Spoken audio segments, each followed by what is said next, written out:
Hey everyone, my name is Anna Sims, and today I'm going to talk about the relation between elevation and tornado intensity. So, just some background on tornadoes themselves. Tornadoes are an event, a severe weather type that we see, especially during the springtime here in the southeast. On March 3rd, 2019, though, an EF4 tornado moved through Lee County, Alabama. There were 23 fatalities with this storm as it moved through, and it was a very strong tornado. So EF4 is just one below that highest rating of EF5. And the way that these are rated is by the National Weather Service. So the National Weather Service will go out and do a damage assessment where they look at where the tornado moved through.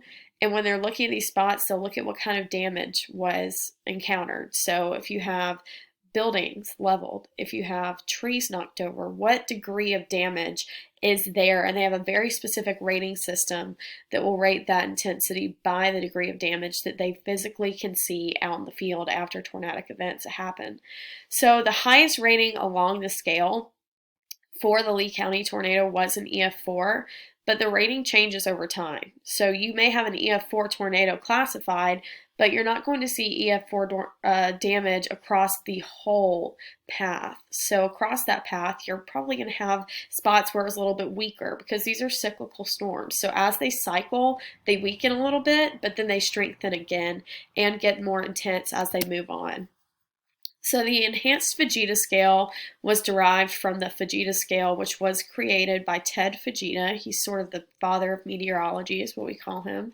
He did a little bit of everything in learning about severe weather, hurricanes, some work there too, but the enhanced Fujita scale was altered to better fit the types of storms that we are seeing now. So the different ratings, they range from EF0 to EF5. EF0 has wind speeds from 65 to 85 miles per hour. EF1 has wind speeds from 86 to 110 miles per hour. EF2, 111 to 135. EF3, 136 to 165. EF4, 165 to 200 miles per hour. So we saw EF4 damage during the Lee County tornado.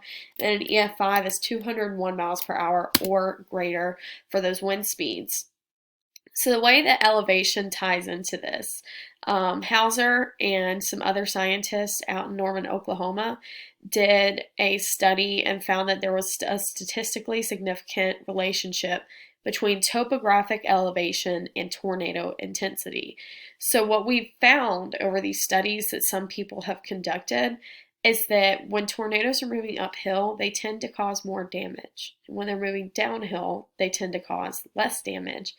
So that's because if you look at this picture in the upper left portion of my slide, you'll see what looks like a funnel cloud. There is actually a tornado on the ground there, but the way this picture is structured, it looks like a funnel cloud. So you can see as you move up into the portions of the atmosphere, as you move up with that tornado, it looks a little bit darker. That's because it's stronger as you move up. Wind speeds increase with height. So as these tornadoes are moving uphill, you're getting these stronger portions of the tornado coming through. You're getting these stronger wind speeds that are going up with height that are going to be at ground level versus at a lower elevation, or when going downhill where you have these weaker wind speeds actually touching the ground where homes and trees are located. So my main question was, is there a statistically significant correlation between tornado intensity and elevation? So that's what I wanted to know. I wanted to know if this was true. I wanted to make my own study to sort of investigate this. So my null hypothesis was that there is no correlation between intensity and elevation. And my alternative hypothesis is there is a correlation between tornado intensity and elevation. So the methods I used, I got a digital elevation model from the USGS, and I got the March 3rd Lee County tornado track and intensity from National Weather Service Birmingham. Both were on ArcGIS Online, which was super convenient. They were really easy to move into ArcMap. I then did a spatial join by location with the cells to see exactly what elevation each damage point was associated with. So I wanted to see how high of an elevation or how low of an elevation each damage point with each EF rating was together. So I used attribute data statistics, and I used a single factor ANOVA to get my data. So I used the attribute table statistics to look at the means, and then I ended up moving those statistics into Excel to do a single factor ANOVA test on it.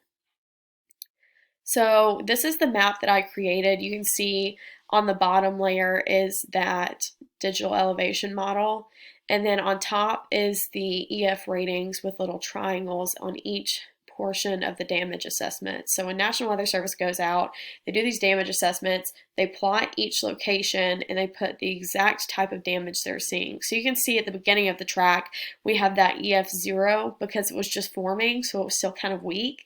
And then as we move on, it gets a little bit stronger, but you can see how it cycles. It gets a little bit weaker as it moves on, stays a little weak, gets weak, and then gets stronger again as it heads towards the Chattahoochee River.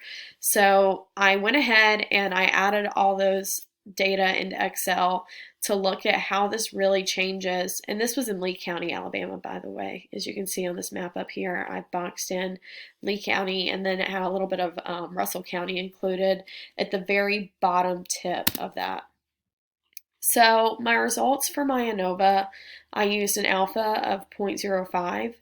And I pulled all of the data in, and you can see the averages. The column 1 is EF0, this is EF1, EF2 is column 3, EF3 is column 4, and EF5 is column 5, or EF4 rather, is column 5.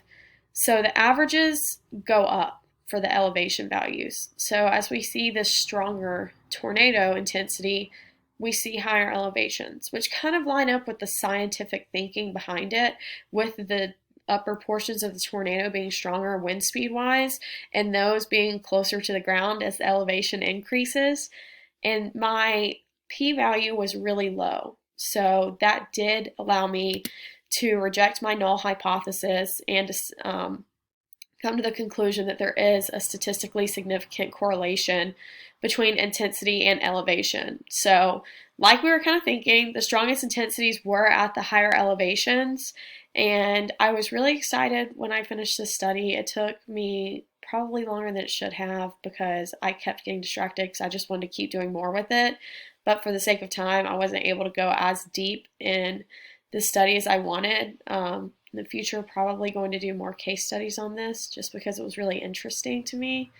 But when you think about it, because of the way that tornadoes act and the way that the atmosphere is composed, it makes sense. Like, it makes sense that higher elevations would see stronger wind speeds because wind speeds increase with height. I mean, that's something we've always learned. But with that specific case study on the tornado, I really enjoyed getting to reject that null hypothesis and find that statistical significance because it kind of just proved what I've always thought to be true. So here are my references. If y'all ever have any questions about stuff like that, feel free to reach out to me. Any weather questions you may have, I'm always happy to answer those. Thank you for listening.